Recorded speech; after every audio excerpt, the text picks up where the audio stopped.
Praise the Lord. கர்த்தர் நல்லவர், அவர் கிருபை என்றும் உள்ளது. ஒவ்வொரு நாளும் அவர் நம்மை கிருபையாய் நடத்தி வருகிறார். இந்த புதிய நாளை கர்த்தர் நமக்கு கொடுத்திருக்கிறார். அவர் பாதுகாக்கிற தகப்பன் என்ற தலைப்பில் நம்ம தியானிச்சிருக்கிறோம். நேற்று தினத்தில் அவர் எல்லா தீங்குக்கும் நம்மை விலக்கி காப்பார் என்று நம்ம பார்த்தோம். இந்த நாளிலுமாய் கூட எதிலிருந்து கர்த்தர் நம்மை பாதுகாக்கிறார், எப்படி நம்மை பாதுகாக்கிறார் அப்படின்னா, சங்கீதங்களின் புஸ்தகம் 91 சங்கீதம் 11 வசனம் சொல்லுகிறது, உன் வழிகளெல்லாம் உன்னை காக்கும்படி உனக்காக தம்முடைய தூதர்களுக்கு கட்டளையிடுவார் என்று சொல்லி. நம் போகையிலும் வருகையிலும் நம் வழிகளில் எங்கே சென்றாலும் நம்மை காக்கும்படிக்கு கர்த்தர் ஒரு தூதனை கட்டளையிடுகிறதை இந்த இடத்துல நம்ம வாசிக்க முடியும்.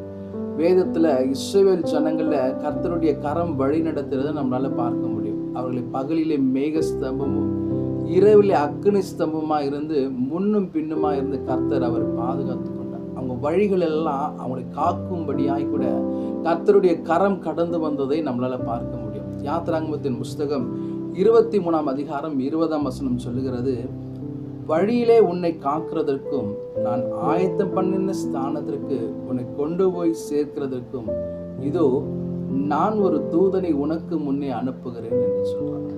வழியிலே நம்மளை காக்கும்படி அவர் நமக்காக ஆயத்தம் பண்ண ஸ்தானத்தில் கொண்டு போய் நம்மளை சேர்க்கிறதற்கு ஒரு தூதனை அனுப்புவேன் என்று சொல்லி இந்த இடத்துல நம்மளால் வாசிக்க முடியும். நம் ஆண்டவர் நம்மளை பாதுகாக்கிறவராக இருக்கிறார். எந்த ஒரு சூழ்நிலையும் எந்த ஆபத்து நேரத்திலும் கர்த்தருடைய கரம் அவர் தூதர்களை கொண்டு நம்மளை காக்கும்படியாய் செய்கிறது நம்மளால் வாசிக்க முடியும். கர்த்தர் நம் வழிகளிலே நாம் பாதுகாத்துக் கொள்கிறவராக இருக்கிறார். அந்த வழிகள் நாம் கடந்து போகும்போது, அவருடைய வழிகளில் நாம் நடக்கும்போது, சாலமோன் ஞானி சொல்றாரு, உன் வழிகள் எல்லாம் அவர் நினைத்துக்கொள், அவர் உன் பாதைகளை செவைப்படுத்துவார் என்று சொல்லி. நாம் ஒரு இடத்துக்கு கடந்து போகும்போது நம் வழியிலே அவரை நினைத்து கொண்டு நம்ம ஒரு விஷயத்தை செய்யப்படும் போது கர்த்தர் அதன் மத்தியிலே நம்மளை பாதுகாக்கிறவராக இருக்கிறார். வேதம் சொல்லுகிறது, அவர் வழியிலே நம்மளை காக்கிறவராக இருக்கிறார்.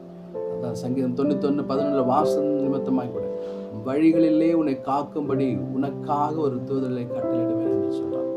வேதத்துல இருக்கிற எல்லாருடைய இஸ்ரவேலுடைய வாழ்க்கையில கர்த்தர் வழியிலே காக்கிறவராக இருந்தார். அவரை பாதுகாத்தார்.